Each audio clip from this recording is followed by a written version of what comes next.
Hello,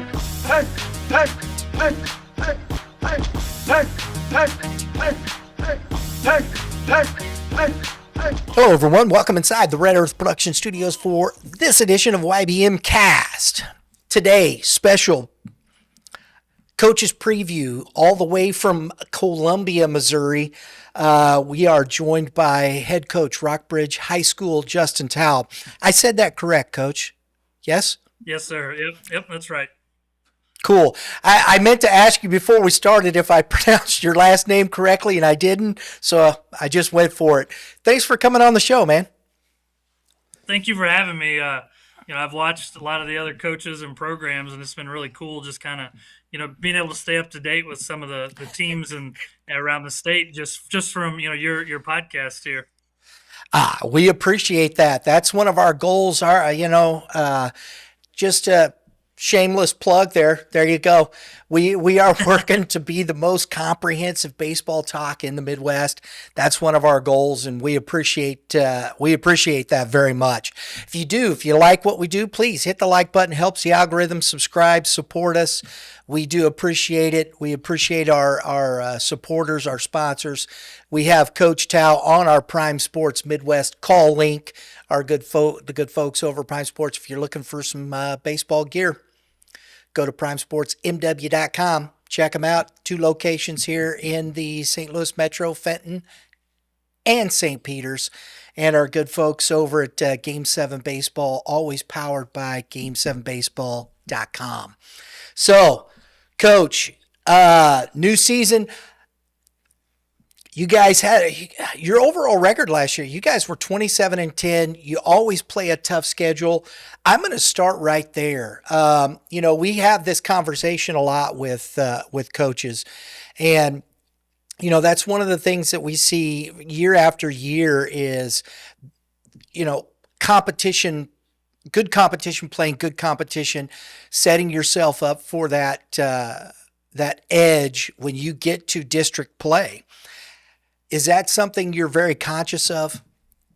Yeah, and early on, and I've had a lot of good coaches that I've been around, and either competing against or whatnot, and like Tony Perkins always struck me from a very early coaching standpoint that he would go anywhere, anytime, play anybody. It just didn't matter, and I've kind of taken that to heart as well. You're exactly right. You're not going to get better if you're not playing good competition. Just like you're not going to run fast if you don't run fast. And so, unfortunately for us here in mid-Missouri, us, Hickman, Battle, Sedalia, we're the biggest schools. Well, there's not a lot of schools like us. So we have to travel if we're going to do that. And it's just something, early on that I enjoy playing all the best teams. Because if you can do well doing that, you feel pretty good about postseason, and everything during the regular season should be kind of working towards that anyhow. And you can have a lot of feel good games and wins and things like that, but it's it gives you false hope, I think.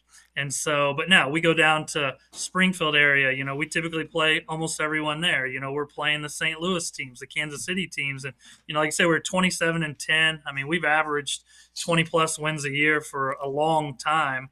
And that's not, that's not just playing, just anybody. And I'll say it too, even, our smaller schools in mid-Missouri are unbelievable competition. And, because we still have to play teams. We can't just travel every time. And our small schools and coaches around our area are unbelievable. They have great programs. So, so those games mean as much and prepare you as much as anything else. Just looking at that, from 2010, just as you're saying, from 2010 through, I think, 2017, you were 20 plus wins, 28 in 2015. You won the state title in 2014. You had 18 wins in 2018. You had 29 in 2019, 19 in 2021. You had 19 wins. It was close, but 30 wins in 2023. 27 last year. It is the consistency in your program. I want to talk to you about that. What does it take to create that consistency year after year? Of course, talent. I get that. Yeah. But within a public school, you're getting the hand you're dealt. How is it that you guys have set such a precedent in success? Yeah, well, I would say, first and foremost, we've had great backing from, our administration and school because, we have a turf field, which is massive this time of year. So that's one, that's one piece. And they allow us to go do the things we need to do. But, I talk to my parents and my kids and a lot of people about this very thing. So let's take us compared to Liberty North, Staley, in Kansas City, your Howells and your CBCs and Marquettes and stuff and Vianney's in St. Louis. So my kids work really, really, really hard.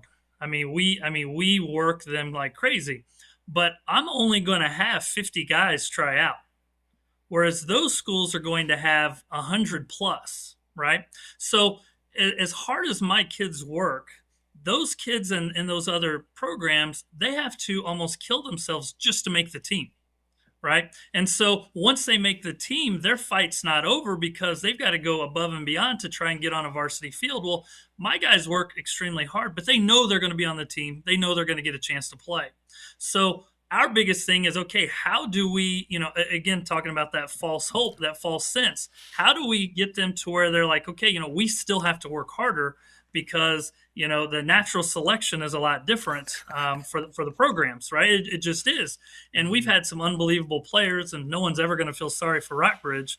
But we have to do things at such a higher level than most other schools. I mean, our practice plans, our practice schedules, those things are so detail oriented because my kids may be practicing today, but what they don't realize is we're actually practicing for a team next week. And with those teams that we play, we have to manage a pitching staff. It's not, I just don't have four guys that I'm going to roll out on those 4 days and give them the ball when the game starts and they give it to me when the game's over. I mean, we have to have depth. We've got to have a whole staff. We've got to be super consistent on our defense. We have to have our approaches. And so our level of preparation is probably a lot different than most, which I think in turn has allowed us to be able to compete on those larger scales and larger levels with those other programs. When you talk about bringing kids into the program, you got the freshmen. Where is, we are used to this, and you have the pockets, the Kansas City, the St. Louis metro areas, where baseball it different, especially in the elementary and middle school levels with the development process and things like that. And we reach out and we look and we pay attention to a lot of the elementary and middle school levels. And in Central Missouri, it's kind of pieced here and there, and you have certain things that are happening. You have some clubs and whatnot. How do you help the kids? Do you guys have a program, a youth program in that respect? And how does that work coming into this? So yeah, so for one of our biggest pillars is our summer program, and so we're kind of a dying breed in that sense. Us and several of the schools down in Springfield still do this. Used to back in the day, we would have a summer league, a summer state tournament. We would have a summer tryout for a team to go compete in a prospect tournament at the end of the summer. All those things. Well, then a lot of rules happened, a lot of dead periods, contact days, and that's just not something that a lot of people want to do. So one of our biggest pillars is our Southside program. So a lot of times we'll have incoming freshmen on that team. There's times we'll have a 17, a 16, a 15, and a 14U team. We'll travel them around to most of the same exact prospect tournaments that everyone else is playing, and we do really well. Especially at our 16, 17U level. We're in championship games. We're winning those. Now, are they elite of the elite tournaments? No, they're not. But we all know there's a lot of different levels of those as well. I mean, there's only a couple of teams that truly are playing an elite level, and then the rest of us are probably in that second to third, bouncing back and forth. And so that's been a big deal. But the unfortunate side with that is probably why our numbers are low on tryouts, because in mid Missouri, if you don't make the team, you're probably done playing baseball. Whereas in the cities, if you don't make that team, you're still going to go play with your club team and develop, because there's always those late bloomers that have, by the time they're junior or senior, they're like, man, where did this kid come from? Well, he'd been trying out for 2 years. He just wasn't ready. Right.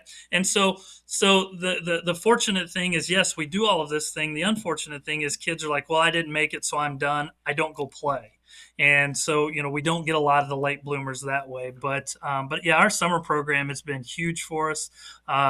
Because you're being coached by us. Kids understand then what our principles are. They understand what roles are. It gives us a chance to try kids in different positions. Now, we still have kids that go off and play, but that's okay, because now we're widening our depth of players that we can coach on those things. And so that's been another pretty big reason for us to kind of maintain success as well. I love that. I think I love that thought process, because I always look at different areas and what you have to do to develop culture within a program, and what you're doing Mm-hmm. on a yearly basis to make sure you can sustain the success you want. And if kids aren't buying into it, it just is tough. Yeah, That's it just is. the way it is. Talk to us a little bit about some of the kids we see now. One of I think I said this to you earlier before we started. One of the difficulties, and this is one of the reasons why I love talking to coaches from around the state, is we don't get to see a lot of these kids, and the information is hard to come by sometimes. And so it gives us an opportunity to talk to you about players, and looking at that. And I try to do as much research as I possibly can, and I know there's a few names here. Crew Norden, who I've Mm-hmm. known about for a couple of years anyway. I really can't pronounce Cooper's last name. Sieber, yeah, it's Sieber. Sieber. Mm-hmm. Well, I'm glad. That's why I left that to you, Coach. Thomas Dickinson. These are a few names that seniors that we've seen coming back and looking at this. Talk to us about where these kids fit in. What does that look like? Your seniors coming back this year. Yeah, so this is a really fun senior class for me, because I've been around these guys, for some of them, since they were 7, 8 years old, and because my son is one of those seniors as well, and so I've had a chance to coach and grow with this group for a long, long time. And then there's a few others that have kind of come and gone, but for the most part, most of these guys are there. I mean, we have 12 seniors. Um, we're very senior heavy. We've got, of those 12 seniors, we have 7 of them we have 6 that have committed, another one that's going to, and so they've played a lot of high level baseball. Now Crew is a guy that has he's more known because he's put himself out there on the showcase circuit and things like that, and he's had some really good summers. Cooper's first summer doing that was last year, so he'd been with us up till then, and then these other guys have just stayed with us. And but yeah, so they're going to be huge. Crew's going to be, he's going to be our main catcher. Obviously, Cooper's going to be our first baseman. I'm not really sure. I tried to think of this the other day, and shame on us for not keeping stats, but I'm not sure how many guys actually stole a base on Crew last year. He did really, really well. He's a great catch and throw guy, and quite frankly, he's made himself into that too. Because I know when he was younger, I was really worried. Can he catch at a high level? But if you know Crew at all, you know that he's going to work and work and work, and he has made himself a high level catcher. Cooper's always been as good a first baseman as I've ever been around. He's just that good picking a baseball. The funny thing is, a great story about this, because our center fielder, Will Kimes, who's an all-state center fielder, has had multiple opportunities to play college baseball, and he's just going to go to school. He's probably the best. I've had an SEC center fielder, and he's probably the best center fielder I've ever coached. I mean, he's just unbelievable with that. But the funny thing is, when I got all of these kids together years ago, Will was actually a first baseman and Cooper was an outfielder. And so And so Will was such and is such an unbelievable athlete. The person that I was coaching with, Garrett Taylor, I was like, we got to make a switch. He's like, what are you talking about? Like, well, our best athlete is sitting at first base. Not that first base is easy, but we got to make this switch. Well, first tournament, he's making Jimmy Edmonds diving catches, and the rest is history, right? And so, so those three guys, I mean, they're all conference, all district guys. As I said, Will's an all-state guy. My son Tyler Towe, a Truman State guy, he's going to be in right field. He was a starter last year. He'll probably be somewhere in the two-hole force, left-handed bat. He can really handle the bat. And as you kind of move around the field, we lost our 4-year starters at shortstop and third base. And our third baseman Andrew Hill he just was the Region 16 Junior College Player of the Week this past week. He was 10 for 15 to start his high school or his college career. So those are obviously big losses. But we've got some guys that are going to fill in that. As you mentioned, Tommy Dickinson, a Quincy University commit. He's going to figure in at short, third, and on the mound. Cash Caratura, another senior, he's going to figure at short. So we have, and I'm kind of looking at some of those guys. I hate to leave some out. Dylan Davis is another guy that's an all-district, all-conference guy who's also just an unbelievable basketball player. And so he'll be figuring in at second, short, and third. We're going to have a lot of guys that can play those three key positions for us. And then we'll have, we have another senior, Tyler Clayton, in the outfield, and a junior, Josh Marsh, in the outfield, along with Tyler and Will. So those guys will kind of they'll lock that down pretty good. I feel great about our catching, and we also have a backup catcher, Andrew Olson, who's an Ottawa commit, who's going to be able to fill in nicely because Crew won't be able to catch every game. He'll hit probably every game, but he won't catch every game. But the other piece is this year is we're probably going to try to get Crew back on the mound a little bit in a closing fashion. And so he and I have talked, and if we can get 15 innings out of him at the end, just an inning a week at the end of the week, so we're not overtaxing him, it would be good for us because again he can throw a baseball, he can spin it pretty well, and and as I told you, with only X amount of guys that come out, we have to use all of our resources possible on that. And then we've got a couple senior pitchers and Jake Music and Connor Huddleston. Connor Huddleston's going to go to MACC. He's a lefty.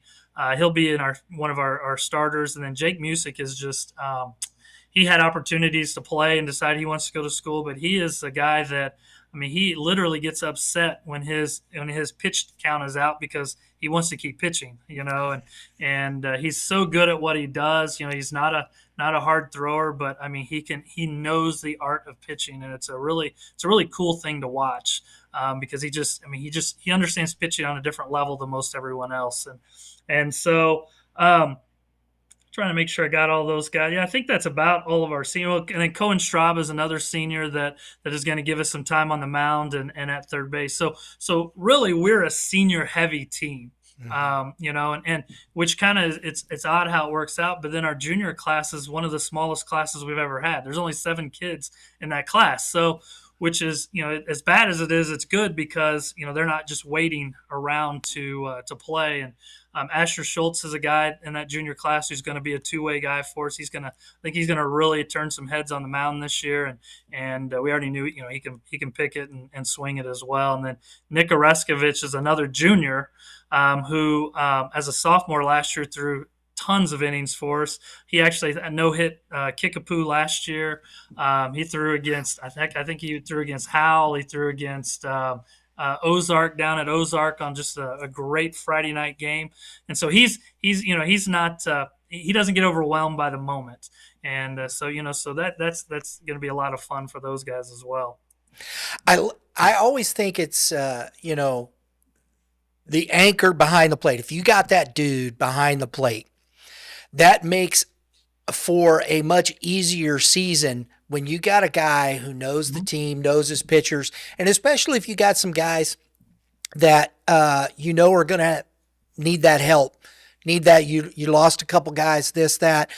But when you're up the middle solid that way and you got that guy taking care of those things, that to me is the biggest thing. And that's what I look at. I think there's, with the teams that we've seen so far, and we started looking at, who are the top teams in the state, I look at that first. Is that guy coming back? Who do you have back there that's going to be that anchor for you?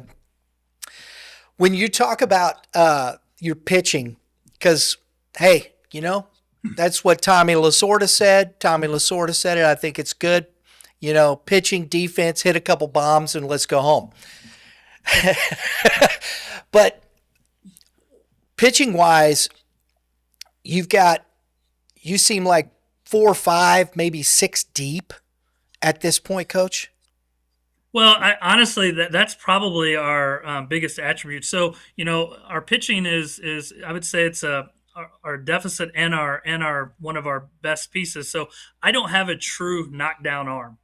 Mm-hmm. But whereas I would say the last 2 years going into the season, I wouldn't have told you I had a knockdown arm. But I had two guys, Dane Gray and Kay Luchtemeier, that just we were seniors and they had senior years, right? And so we're looking right now about 9 or 10 guys. So the depth of our arms is probably more than it's ever been. Which means then, I'm really fortunate. I try to set my program up like a college program. So I've got infield coach, outfield coach, pitching coach. I'm real fortunate to have a catching coach, and then I get to GM all of them, right? And so, we're already sitting down. I've already, kind of plotted out the starters for the first week of the season with my pitching coach. But now what we're doing is we're trying to say, okay, what arms pair with the other arms? Because as I said, I don't have 90-mile-an-hour guys, but I've got Mm-hmm. some really, mid, maybe some upper 80s guys that can pitch it. So, do I go left, right? Do I go, a little over the top and then I go down below? So we start pairing it that way. And that's where I think our depth is really going to help us because with this schedule, with all of the 36 games, I mean, you have to have that, for sure. But you also have to have enough guys with the experience and kind of the fortitude to be able to step into those situations and pitch as well. Well, and two, once you get out of district this year, you win district.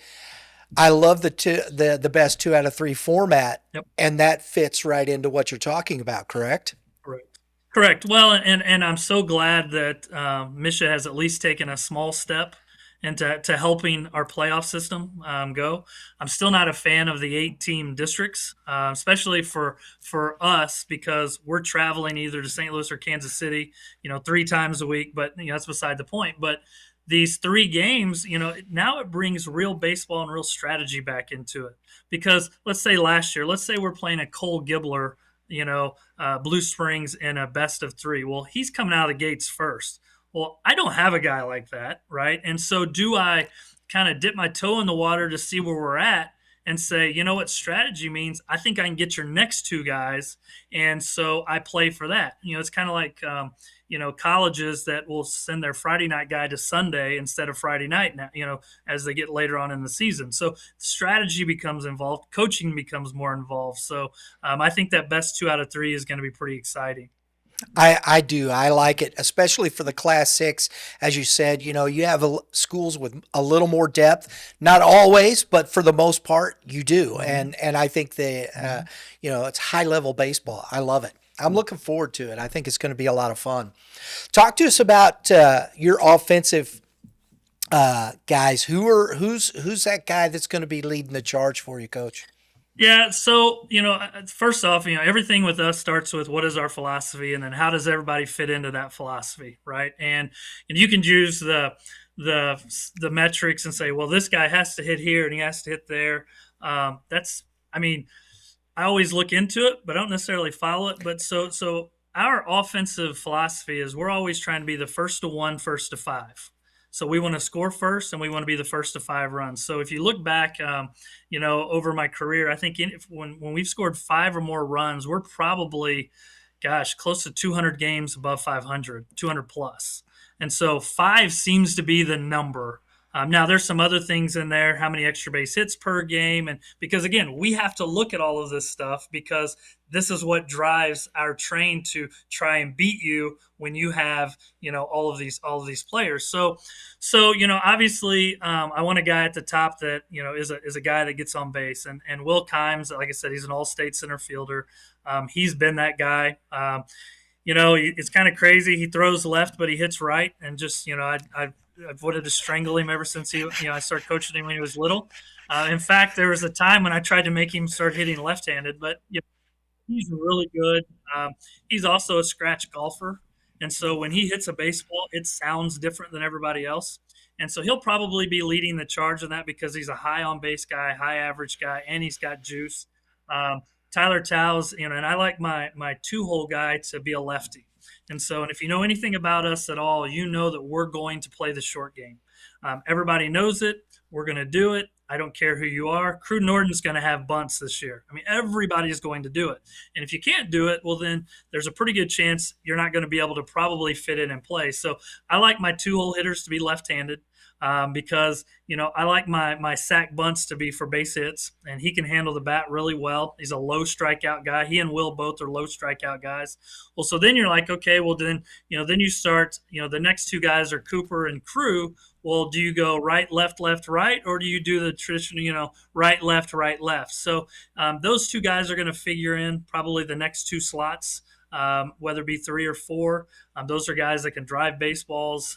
Crew has the ability. Crew can sometimes get a little too fine with the strike zone and take his walks. Well, I don't need, as I tell Crew, I don't need you to take walks. I need you to break out a windshield in the parking lot. That's your job, And I've had a couple other guys like that before where they're just like, I had a guy years ago, Cole Norton, was the most massive athletic, strong baseball player I've ever coached. He had committed to Missouri and ended up going to junior college, but he also had the best eye.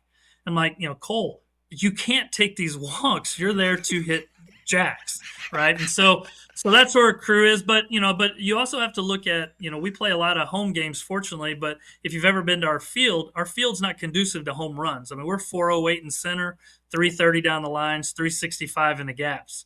And so, which means my outfielders have to be fast. And we've got to be able to drive gaps, right? Because if you drive a gap, those are doubles and triples all day. And so our offensive philosophies are kind of built around that, and you can hit a ball as high in the air as you want, but more than likely it's somebody's catching it, right? And so then when you start going 5 through 9, then we start kind of breaking down, all right, well, who can do this? Who can do that? Who's got the experience? So now you've got guys like Asher Schultz, Dylan Davis, Tommy Dickinson, all the way down. And they, and I feel like, one of our biggest strengths is our offense because they're all old. They've had a ton of at bats, ton of experience. But as I also say, I don't like banking my season on offense because bats don't always make the bus, especially, with some of these pitchers that we're going to be facing. So, which is why that pitching and defense, we're going to figure out how to way to score that 1 and 5. We're going to put a lot of pressure on you with the short games, stealing bases, those types of things. And it's kind of, ours is kind of it's controlled chaos, pressure offense is kind of really what it is. And we just kind of try to keep leaning on you until you break. And then here we go. And then, then it's just, we're just around the bases at that point in time. Coach, I'd like to finish up here. I'd heard through the grapevine this is your last season coaching. Correct. That's correct. Yep. This has got to be, one of those things. It's very interesting. This is unfortunate for me because I've heard so much about you and just getting the first time to get to know you here. But what's that been like going into this season, knowing it's your last? Yeah, it's, I think COVID is really kind of what opened my eyes up first. Because I have a lot of hobbies outside of baseball, and I got a chance years ago at the ABCA clinic to listen to Matt Deggs, who's now the head coach at Louisiana Lafayette. And if you don't know his story, I encourage you to read his book. It's a quick read. It changes your outlook on a lot of things. But his biggest thing is coaching is what I do. It's not who I am. And so when I started thinking about that really kind of struck home to me because as coaches, we can get really caught up and involved of that coach hat. And this is who I am. And this is what I want to be known as. But when in the end is, we're here for kids. We're trying to help them to get better, to learn, some life skills and hopefully put them on a path to continue playing if they want. So during COVID, I had a chance, everybody got to step back away from the game a little bit. And what I found was like, man, I'm okay. I mean, I'm going to be fine, without this, right? And then as the last few years, so my oldest son graduated in 19. I had a chance to coach him. He went along to play in college, and I really didn't get to watch him play because our season's the same time. Well, so my youngest son is a senior. As I said, he's going to go to Truman State. And, it kind of hits you like, you know what? I kind of like, I'm ready to be a dad just to go sit in the stands. I'm not tied to my phone. I can just watch a baseball game, watch him play without having to, worry about everything else. Because as we talked about, with my Southside program and my high school program and all of those things, I mean, I'm tied to my kids and the phone and parents, about 10 months out of the year. And I'll still teach. I really enjoy teaching, but yeah, I think I'm ready to just go be a dad, and the game is always going to be there. I mean, everybody's looking for help at times. So if it's something that I'm like, I can't live without, I'm sure I can find my way back into the game somewhere. That's I'm sure you can. Your record kind of speaks for itself there a little bit. So, um, talk to us. Have you? I'm sure you've had this conversation with the kids, the players, and they know what's going on. Is as you're rolling through this, is it Of course, you always look to win a championship. Hmm. What is it? What would it mean to you with the kids just to get as far down the road as you can? I know championship wise, whatnot. Yeah. Do you are they setting goals? Are they talking a little bit Well, more about that? yeah. So my kids in my program, we know every year our goal is to win a district championship. No more, no less. It's a district championship. Our dream is to win a state championship. And so we've talked about, well, you can't dream until you reach that goal, right? So everything we do is working towards that. Now, I don't. I'm not going to make it about me because it's about them. It's always been about them. And absolutely, I want to try to get in those playoffs because there's nothing like playoff baseball in high school. And so one of the ways we do this is we take week by week. So if we have a 5-game week, so my coaches and I will sit in the office and we'll go through the games where we're at with our arms and say, okay, well this week I think we're going to be, I think 3-2 is our week, or 4-1, or whatever it is. So on Sunday night or Monday morning, I present the week's goal to my kids. This is our goal for the week, because I think it's very hard for high school kids to say, okay, if we say yes, we know our goal is a district championship. We know that.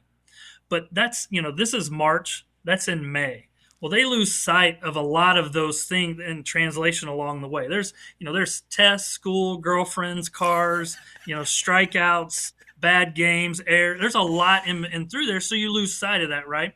And so about once every couple of weeks, we'll end. What's our goal? District championship, and we'll break that way. But what we'd start talking about those, if let's say it's a 3-2 week, well, we win the first 3 games. So now what we talk about is, all right, we've met our goal for the week. Let's go bank a game. Let's try to go bank a game for a week we may not meet our goal.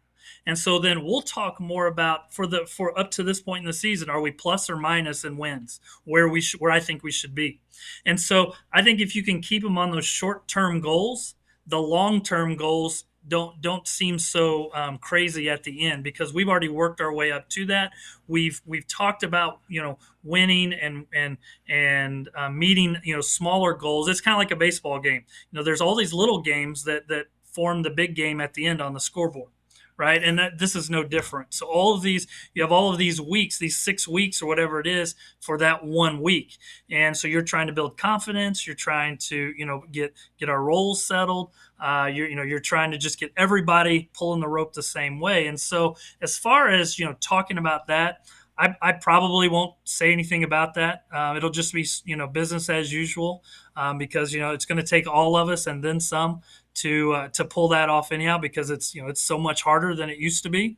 Some of these district tournaments are harder than winning a state championship when it's all said and done. I mean, our district, is ridiculous. Then you got like Liberty North, Staley. Those are Final Four districts, right? And you had some of those in St. Louis. I mean, it's hard. It's really, really hard. So that's why you start really talking about these smaller goals and reaching those goals. Conference didn't used to be a huge thing on our goals, but now it is, because again, you want something to hang your hat on to help you there in the end to have that confidence to try and give yourself a chance to win. I love that. I love the attitude, because we grew up. Hey, win an at bat, go win the at bat, Hmm. win the half inning, win the inning. And those are Hmm. the things, the process through because at the end of seven, if you've won more innings than you've lost, One. Yeah. exactly. Yeah, Yeah. No, and absolutely. that's I just, I mean, I've been around young people enough that their minds wander, and even though baseball is a short season, it's a long season because of the temperature and the nights and the bus rides and 36 games. And so you got to be able to click them in, a little bit more consistently than, well, districts is coming up. This is our goal. We need to go do that. Right. And so we really talk, and which is also why, we play the schedule we play. As I told you earlier, we're going down to IMG national tournament. I mean, we're gonna, there's a chance we go down there and go 0-4. But there's also a chance we go down there and do something really cool. But either way, that's going to help us as we move forward in these weeks with these goals for that one big goal. Absolutely. Folks, head coach Rockbridge High School, Justin Towe. Coach, we do appreciate you taking the time today to chat with us about your program. Um, we look forward to, hopefully we'll see you somewhere down the road here. Absolutely. Thanks for having me. Like I said, it's been fun watching these with the other coaches because it actually gives us a little insight into some of their programs that maybe we didn't know, and in the end, it's a good learning experience because I mean, coaches are the biggest thieves of all. We're always stealing stuff from somebody else, and so you're just kind of giving us another avenue to be able to do that, which is awesome. I hear that a lot. Yes. Oh, I stole that from that guy. That's all right. Folks, thanks for tuning in. Do appreciate it. Please, again, if you comment below, hit the like button. That helps the algorithm. We appreciate it. If you haven't subscribed already, please do hit the dinger next to it. It's not a home run, but it does get you notifications for upcoming episodes such as this. Great information. Appreciate it. Everybody have a great day in the Lord. All you pitchers, keep throwing strikes and hitters. Coach, you got some advice for hitters? I swing hard, I guess. I don't know. Just have an idea, have a plan, but in the end, just put the ball in play. There you go. We'll see y'all next time. Hey, hey.